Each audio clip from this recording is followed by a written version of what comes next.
isim bukanlah musama, niscaya ta'ala tidak akan jatuh kepadanya, dan tentu saja sebagai jawabannya dikatakan bahwa makna yang dimaksud ialah diri yang diberi nama Zainab terkena talak.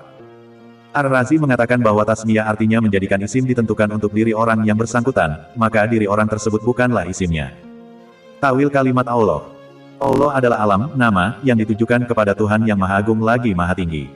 Menurut suatu pendapat, Allah adalah Ismul Azam karena dia memiliki semua sifat, seperti yang disebutkan di dalam firman-Nya.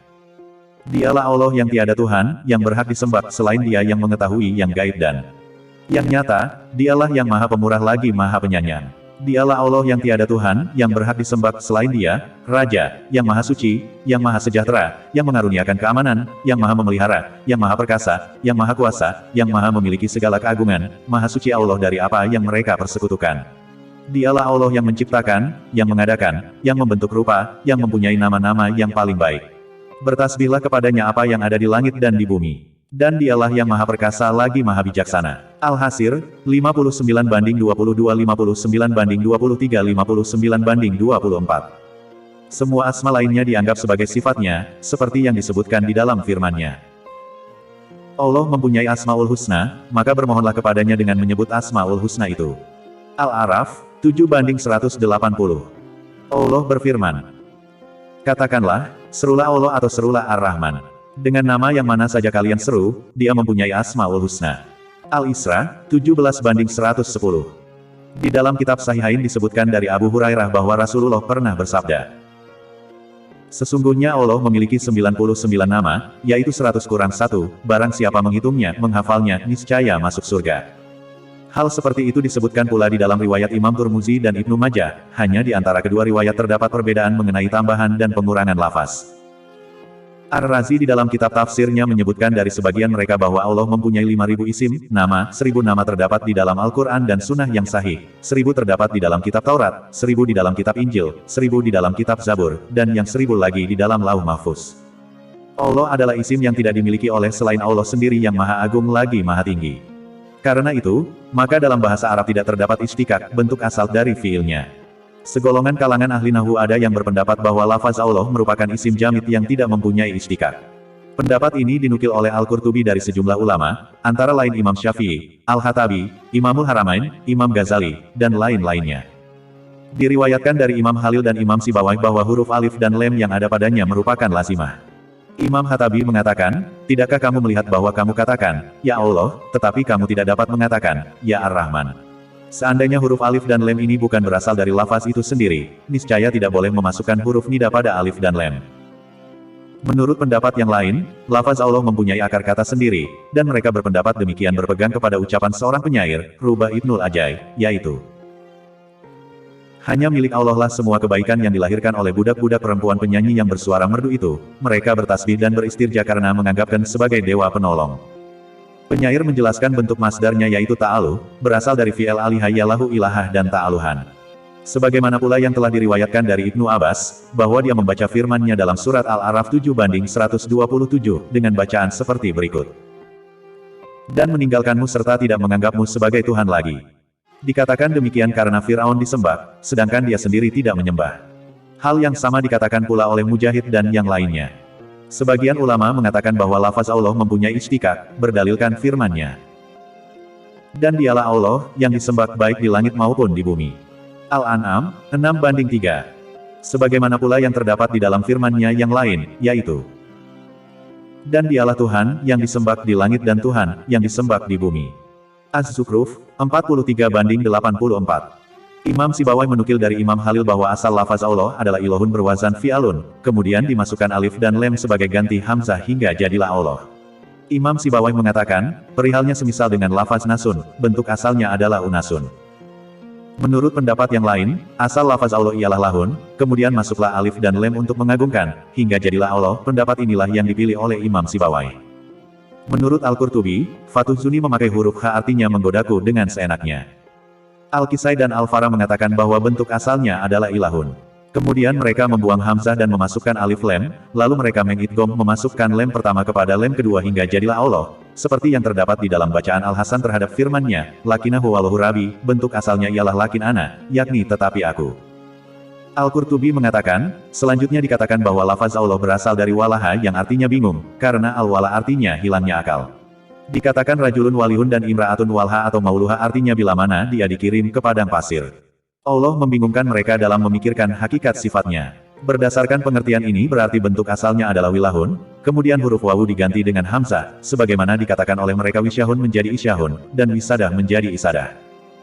Ar-Razi mengatakan, bentuk asalnya adalah alitu ilafidan yang artinya aku tinggal di tempat si fulan dengan kata lain, akal manusia tidak akan tenang kecuali dengan berzikir mengingatnya. Roh tidak akan gembira kecuali dengan makrifat kepadanya, karena dialah yang maha sempurna secara mutlak, bukan yang lainnya, Allah telah berfirman. Ingatlah, hanya dengan mengingat Allah lah hati menjadi tenteram. Ar-Ra'd, pukul 13.28. Ar-Razi mengatakan, menurut pendapat yang lain berasal dari lahayayuhu yang artinya bila terhalang. Menurut pendapat lainnya lagi berasal dari alihal fasilu, artinya anak unta itu merindukan induknya. Makna yang dimaksud ialah bahwa semua hamba rindu dan gandrung kepadanya dengan bertadaruh, merendahkan diri kepadanya dalam setiap keadaan. Menurut pendapat lain, lafaz Allah berasal dari alihar rajula yalahu, dikatakan demikian bila dia merasa terkejut terhadap suatu peristiwa yang menimpa dirinya, kemudian dilindungi. Yang melindungi semua makhluk dari segala mara bahaya adalah Allah, seperti yang dinyatakan di dalam firman-Nya. Sedang dia melindungi, tetapi tidak ada yang dapat dilindungi dari azabnya. Al-Mu'minun, 23:88. Dialah yang memberi nikmat, seperti yang disebutkan di dalam firman-Nya. Dan apa saja nikmat yang ada pada kalian, maka dari Allah lah datangnya. An-Nahl, pukul 16.53. Dialah yang memberi makan, seperti yang dinyatakan di dalam firman-Nya. Dia memberi makan dan tidak diberi makan. Al-An'am, pukul 6.14. Dialah yang mengadakan segala sesuatu, seperti yang disebutkan di dalam firman-Nya. Katakanlah, segala sesuatu dari sisi Allah. An-Nisa, 4:78. Ar-Razi sendiri memilih pendapat yang mengatakan bahwa lafaz Allah adalah isim yang tidak bermushtaq sama sekali. Hal ini merupakan pendapat Imam Khalil dan Imam Sibawayh serta kebanyakan ulama usul dan ulama fikih. Kemudian Ar-Razi mengemukakan dalil yang memperkuat pendapatnya itu dengan berbagai alasan, antara lain ialah seandainya lafaz Allah mempunyai istiqaq, niscaya maknanya dimiliki pula oleh selainnya yang banyak jumlahnya. Alasan lainnya ialah bahwa semua nama disebut sebagai sifat untuknya. Misalnya dikatakan Allah yang maha pemurah lagi maha penyayang, Raja, lagi maha suci. Hal ini menunjukkan bahwa lafaz Allah tidak bermushtaq. Ar-Razi mengatakan mengenai firman-Nya yang mengatakan, yang maha perkasa lagi maha terpuji, yaitu Allah. Ibrahim, 14:1. Menurut qiraah yang membaca jar lafaz Allah, hal ini dianggap termasuk ke dalam bab ataf bayan. Alasan lainnya ialah berdasarkan firman Allah. Apakah kamu mengetahui ada seorang yang sama dengan dia, yang patut disembah? Maryam, 19:65. Akan tetapi, berpegang kepada dalil tersebut untuk menunjukkan bahwa lafaz Allah merupakan isim jamid yang tak bermushtaq, masih perlu dipertimbangkan. Ar-Razi meriwayatkan dari sebagian ulama bahwa nama Allah berasal dari bahasa Ibrani, bukan bahasa Arab. Kemudian Ar-Razi menilai pendapat ini lemah, dan memang menurutnya pantas dinilai lemah. Ar-Razi pada mulanya meriwayatkan pendapat ini, kemudian ia mengatakan perlu diketahui bahwa semua makhluk itu terbagi menjadi dua, yaitu orang-orang yang sampai ke tepi pantai lautan makrifat serta orang-orang yang tersesat di dalam kegelapan kebingungan dan sahara kebodohan, seakan-akan mereka dalam keadaan hilang akal. Dan rohnya, orang-orang yang sampai kepada makrifat berarti telah sampai ke haribaan cahaya Allah dan kemahaluasan sifat yang maha agung lagi maha terpuji, akhirnya mereka tenggelam ke dalam sifat as-samad lebur ke dalam sifat fat-sa. Maka terbuktilah bahwa setiap makhluk kebingungan untuk sampai kepada tingkat makrifat kepadanya. Diriwayatkan dari Khalil Ibnu Ahmad, dinamakan Allah karena semua makhluk mempertuhankannya. Menurut pendapat lain, lafaz Allah mushtaq dari makna irtifa tinggi. Orang-orang Arab mengatakan lahat terhadap sesuatu yang tinggi. Mereka mengatakan lahat, yakni telah meninggi bila matahari terbit. Menurut pendapat lainnya lagi, lafaz Allah berasal dari kata alihar rajulu, yakni bila lelaki tersebut beribadah, dikatakan ta'allaha bila dia melakukan ibadah. Ibnu Abbas membacakan firman-Nya, wa yazaraka wailahatuka, dengan kata lain bentuk asalnya adalah ilahun, kemudian hamzahnya dibuang yang merupakan fa kalimah, setelah dimasuki alif lem, maka bertemulah dua huruf lem, yaitu ain fi'el dan lem zaidah. Selanjutnya lem pertama diidghamkan kepada lem kedua, hingga keduanya secara lafzi menjadi satu lem yang ditasydidkan, kemudian ditafkhimkan karena tujuan mengagungkan. Hingga jadilah Allah. Pengertian kalimat Ar-Rahman dan Ar-Rahim. Keduanya merupakan isim yang berakar dari bentuk masdar Ar-Rahman dengan maksud mubalagah. Lafaz Ar-Rahman lebih balik kuat daripada lafaz Ar-Rahim. Di dalam ungkapan Ibnu Jarir terkandung pengertian yang menunjukkan adanya riwayat yang menyatakan kesepakatan ulama atas hal ini. Di dalam kitab tafsir sebagian ulama salaf terdapat keterangan yang menunjukkan kepada pengertian tersebut, seperti yang telah disebutkan di dalam asar mengenai kisah Nabi Isa. Disebutkan bahwa dia pernah mengatakan, Ar-Rahman artinya yang maha pemurah di dunia dan di akhirat, sedangkan Ar-Rahim artinya yang maha penyayang di akhirat. Sebagian di antara mereka ulama ada yang menduga bahwa lafaz ini tidak bermushtaq, karena seandainya bermushtaq, niscaya tidak dihubungkan dengan sebutan subjek yang dibelas kasihani, dan Allah telah berfirman. Dan adalah dia maha penyayang kepada orang-orang beriman. Al-Ahzab, 33-43. Ibnul Anbari di dalam kitab Az-Zahir meriwayatkan dari Al-Mubarak, bahwa Ar-Rahman adalah nama Ibrani, bukan nama Arab. Dan Abu Ishaq Az-Sujaji di dalam kitab Ma'ani Al-Quran, bahwa Ahmad bin Yahya mengatakan, Ar-Rahim adalah nama Arab dan Ar-Rahman nama Ibrani. Karena itu, di antara keduanya digabungkan. Abu Ishaq mengatakan, pendapat ini tidak disukai. Al-Qurtubi mengatakan bahwa dalil yang menunjukkan bahwa lafaz Ar-Rahman mempunyai asal kata yaitu sebuah hadis yang diketengahkan oleh Imam Turmuzi dan dinilai sahih olehnya melalui Abdurrahman bin Auf Pound Sterling yang menceritakan bahwa dia pernah mendengar Rasulullah bersabda. Allah berfirman, Akulah Ar-Rahman, yang maha pemurah, aku telah menciptakan Rahim dan aku belahkan salah satu namaku buatnya. Maka barang siapa yang menghubungkannya, niscaya aku berhubungan dekat dengannya, dan barang siapa yang memutuskannya, niscaya aku putus jauh darinya. Al-Qurtubi mengatakan bahwa nas hadis ini mengandung istikak pengasalan kata, maka tidak ada maknanya untuk diperselisihkan dan dipertentangkan. Adapun orang-orang Arab ingkar terhadap nama Ar-Rahman karena kebodohan mereka terhadap Allah dan apa-apa yang diwajibkannya. Selanjutnya Al-Qurtubi mengatakan bahwa menurut pendapat lain lafaz Ar-Rahman dan Ar-Rahim mempunyai makna yang sama, perihalnya sama dengan lafaz Natmana dan Nadim, menurut Abu Ubaid. Menurut pendapat yang lainnya lagi, sebuah isim yang berwazan falana tidak sama dengan yang berwazan fa'ilun, karena wazan falana hanya dilakukan untuk tujuan mubalagah fi'il, yang dimaksud misalnya seperti ucapan murajulun gadbanu ditujukan kepada seorang lelaki yang pemarah. Sedangkan wazan fa'ilun ada kalanya menunjukkan makna fa'il dan ada kalanya menunjukkan makna maf'ul. Abu Ali Al-Farisi mengatakan bahwa Ar-Rahman adalah isim yang mengandung makna umum dipakai untuk semua jenis rahmat yang khusus dimiliki oleh Allah, sedangkan Ar-Rahim hanya dikhususkan buat orang-orang mukmin saja, seperti pengertian yang terkandung di dalam firman-Nya. Dan adalah dia maha penyayang kepada orang-orang beriman. Al-Ahzab, 33-43. Ibnu Abbas mengatakan bahwa keduanya merupakan isim yang menunjukkan makna lemah lembut, sedangkan salah satu di antaranya lebih lembut daripada yang lainnya, yakni lebih kuat makna rahmatnya daripada yang lain. Kemudian diriwayatkan dari Al-Hatabi dan lain-lainnya bahwa mereka merasa kesulitan dalam mengartikan sifat ini, dan mereka mengatakan barangkali makna yang dimaksud ialah lembut, sebagaimana pengertian yang terkandung di dalam sebuah hadis, yaitu sesungguhnya Allah maha lembut, dia mencintai sikap lembut dalam semua perkara, dan dia memberi kepada sikap yang lembut pahala yang tidak pernah dia berikan kepada sikap yang kasar. Ibnul Mubarak mengatakan makna Ar-Rahman ialah bila diminta memberi, sedangkan makna Ar-Rahim ialah bila tidak diminta marah, sebagaimana pengertian dalam sebuah hadis yang diriwayatkan oleh Imam Turmuzi dan Imam Ibnu Majah melalui hadis Abu Saleh Al-Farisi Al-Hauzi, dari Abu Hurairah Pound Sterling yang mengatakan bahwa Rasulullah pernah bersabda, Barang siapa yang tidak pernah meminta kepada Allah, niscaya Allah murka terhadapnya. Ibnu Jarir mengatakan bahwa telah menceritakan kepada kami As-Siri Ibnu Yahya At-Tamimi, telah menceritakan kepada kami Utsman Ibnu Zufar yang mengatakan bahwa ia pernah mendengar Al-Azrami berkata sehubungan dengan makna Ar-Rahmanir Rahim. Ar-Rahman artinya maha pemurah kepada semua makhluk baik yang kafir ataupun yang mukmin, sedangkan Ar-Rahim maha penyayang kepada kaum mukmin. Mereka para ulama ahli tafsir mengatakan, mengingat hal tersebut dinyatakan di dalam firman-Nya. Kemudian dia beristiwa di atas Arasy, dialah yang maha pemurah. Al-Furqan, 25-59. Di dalam firman lainnya disebutkan pula, Tuhan yang maha pemurah bersemayam di atas arsy. Taha, 20-5.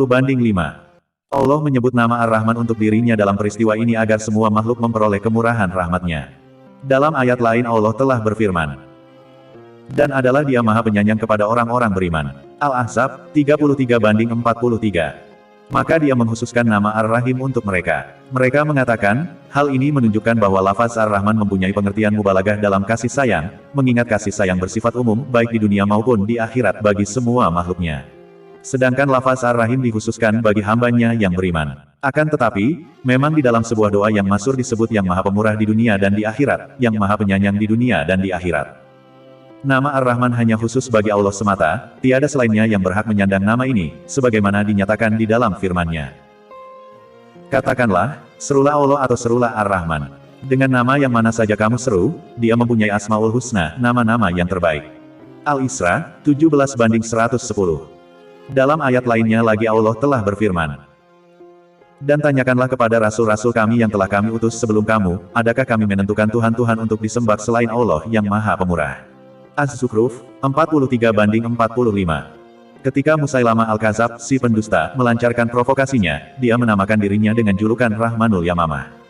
Maka Allah mendustakannya dan membuatnya terkenal dengan julukan Al-Kadzab, si pendusta. Tidak sekali-kali ia disebut melainkan dengan panggilan Musailama Al-Kadzab, sehingga dia dijadikan sebagai peribahasa dalam hal kedustaan di kalangan penduduk perkotaan dan penduduk perkampungan serta kalangan orang-orang Badui yang bertempat tinggal di padang Sahara. Sebagian ulama menduga bahwa lafaz Ar-Rahim lebih balik daripada lafaz Ar-Rahman, karena lafaz Ar-Rahim dipakai sebagai kata penguat sifat, sedangkan suatu lafaz yang berfungsi sebagai taukid penguat tiada lain kecuali lafaz yang bermakna lebih kuat daripada lafaz yang dikukuhkan. Sebagai bantahannya dapat dikatakan bahwa dalam masalah ini subjeknya bukan termasuk ke dalam bab taukid, melainkan bab na'at sifat dan apa yang mereka sebutkan tentangnya tidak wajib diakui. Berdasarkan ketentuan ini, maka lafaz Ar-Rahman tidak layak disandang selain Allah karena dialah yang pertama kali menamakan dirinya Ar-Rahman hingga selainnya tidak boleh menyandang sifat ini, sebagaimana yang telah dijelaskan di dalam firman-Nya. Katakanlah, serulah Allah atau serulah Ar-Rahman. Dengan nama yang mana saja kamu seru, dia mempunyai Asmaul Husna, nama-nama yang terbaik. Al-Isra, 17/110. Sesungguhnya Musailama Al-Kadzab dari Yamamah secara kurang ajar berani menamakan dirinya dengan sebutan Ar-Rahman hanya karena dia sesat, dan tiada yang mau mengikutinya kecuali hanya orang-orang sesat seperti dia. Adapun lafaz Ar-Rahim, maka Allah menyifati selain dirinya dengan sebutan ini, sebagaimana yang disebutkan di dalam firman-Nya. Sesungguhnya telah datang kepada kalian seorang rasul dari kaum kalian sendiri, berat terasa olehnya penderitaan kalian, sangat menginginkan keimanan dan keselamatan bagi kalian, amat belas kasihan lagi penyayang terhadap orang-orang mukmin. At-Taubah, 9/128. Sebagaimana dia pun menyifatkan selainnya dengan sebagian dari asma-asmanya. Seperti yang dinyatakan di dalam firman-Nya. Sesungguhnya kami telah menciptakan manusia dari setetes mani yang bercampur yang kami hendak mengujinya, dengan perintah dan larangan karena itu kami jadikan dia mendengar dan melihat. Al-Insan, 76/2. Dapat disimpulkan bahwa sebagian dari asma-asma Allah ada yang dapat disandang oleh selainnya dan ada yang tidak boleh dijadikan nama selainnya, seperti lafaz Allah, Ar-Rahman, Ar-Razik, dan Al-Khaliq serta lain-lainnya yang sejenis. Karena itulah dimulai dengan sebutan nama Allah, kemudian disifati dengan Ar-Rahman karena lafaz ini lebih khusus dan lebih makrifat daripada lafaz Ar-Rahim. Karena penyebutan nama pertama harus dilakukan dengan nama paling mulia, maka dalam urutannya diprioritaskan yang lebih khusus. Jika ditanyakan, bila lafaz Ar-Rahman lebih kuat mubalagahnya, mengapa lafaz Ar-Rahim juga disebut, padahal sudah cukup dengan menyebut Ar-Rahman saja? Telah diriwayatkan dari Atta Al-Khurasani yang maknanya sebagai berikut, mengingat ada yang menamakan dirinya dengan sebutan Ar-Rahman selain dia, maka didatangkanlah lafaz Ar-Rahim untuk membantah dugaan yang tidak benar itu. Karena sesungguhnya tiada seorang pun yang berhak disifati dengan julukan Ar-Rahmanir Rahim kecuali hanya Allah semata. Demikian yang diriwayatkan oleh Ibnu Jarir, dari Atta, selanjutnya Ibnu Jarirlah yang mengulasnya. Tetapi sebagian dari kalangan mereka ada yang menduga bahwa orang-orang Arab pada mulanya tidak mengenal kata Ar-Rahman sebelum Allah memperkenalkan dirinya dengan sebutan itu melalui firman-Nya. Katakanlah, serulah Allah atau serulah Ar-Rahman. Dengan nama yang mana saja kamu seru, dia mempunyai Asmaul Husna, nama-nama yang terbaik. Al-Isra, 17/110. Karena itulah orang-orang kafir Quraisy di saat perjanjian Hudaybiyah dilaksanakan, yaitu ketika Rasulullah bersabda, bolehkah aku menulis pada permulaan perjanjian kata Bismillahirrahmanirrahim dengan nama Allah yang Maha Pemurah lagi Maha Penyayang. Mereka mengatakan, kami tidak mengenal Ar-Rahman, tidak pula Ar-Rahim. Demikian menurut riwayat Imam Bukhari.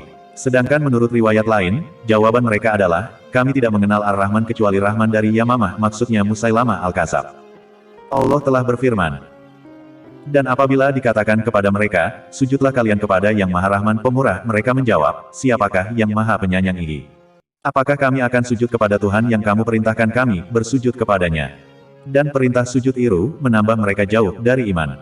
Al-Furqan, 25/60. Menurut pengertian lahiriahnya ingkar yang mereka lakukan itu hanya merupakan sikap membangkang, ingkar, dan kekerasan hati mereka dalam kekufuran. Karena sesungguhnya telah ditemukan pada syair-syair jahiliyah mereka penyebutan Allah dengan istilah Ar-Rahman. Ibnu Jarir menyebutkan bahwa ada seseorang jahiliyah yang bodoh mengatakan syair berikut. Mengapa gadis itu tidak memukul menghardik untanya, bukankah tongkat Rahman Robku berada di tangan kanannya? Salama Ibnu Judub et-Tahawi mengatakan dalam salah satu bait syairnya. Kalian terlalu tergesa-gesa terhadap kami di saat kami tergesa-gesa terhadap kalian, padahal Tuhan yang Maha Pemurah tidak menghendaki adanya akad, lalu talak putus hubungan. Ibnu Jarir mengatakan bahwa telah menceritakan kepada kami Abu Quraib, telah menceritakan kepada kami Utsman ibnu Said, telah menceritakan kepada kami Bisir ibnu Imarah, telah menceritakan kepada kami Abu Raub, dari Dahak, dari Abdullah ibnu Abbas yang mengatakan bahwa Ar-Rahman adalah wazan falana dari lafaz Ar-Rahmah, dan ia termasuk kata-kata Arab. Ibnu Jarir mengatakan, Ar-Rahmanir Rahim artinya yang maha lemah lembut lagi maha penyayang kepada orang yang dia suka merahmatinya, dan jauh lagi keras terhadap orang yang dia suka berlaku keras terhadapnya. Demikian pula semua asmanya, yakni mempunyai makna yang sama. Ibnu Jarir mengatakan pula, telah menceritakan kepada kami Muhammad ibnu Bashar, telah menceritakan kepada kami Hamad ibnu Mas'adah, dari Auf, dari Al-Hasan yang mengatakan bahwa Ar-Rahman adalah isim yang dilarang bagi selain dia menyandangnya. Ibnu Abu Hatim mengatakan, telah menceritakan kepada kami Abu Said Yahya ibnu Said Al-Qatan, telah menceritakan kepada kami Zaid ibnul Habab, telah menceritakan kepadaku Abul Asyab, dari Al-Hasan yang mengatakan bahwa Ar-Rahman adalah isim yang tiada seorang manusia pun mampu menyandangnya, Allah menamakan dirinya dengan isim ini. Di dalam hadis Ummu Salamah disebutkan bahwa Rasulullah memutus-mutuskan bacaannya dari suatu kalimat ke kalimat lain seperti berikut.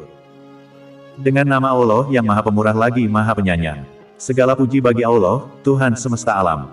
Maka sebagian dari kalangan ulama ada yang membacanya seperti bacaan di atas, mereka terdiri atas sejumlah ulama. Di antara mereka ada yang meneruskan bacaan basmalah dengan firman-Nya. Segala puji bagi Allah, Tuhan semesta alam. Menurut jumhur ulama, huruf mim dibaca kasroh hingga menjadi ar-rahimil hamdu, karena ada dua huruf sukun bertemu. Akan tetapi, Imam Kisai meriwayatkan dari ulama Kufah dari sebagian orang-orang Arab, bahwa huruf mim dibaca fathah karena disambungkan dengan hamzah alhamdu.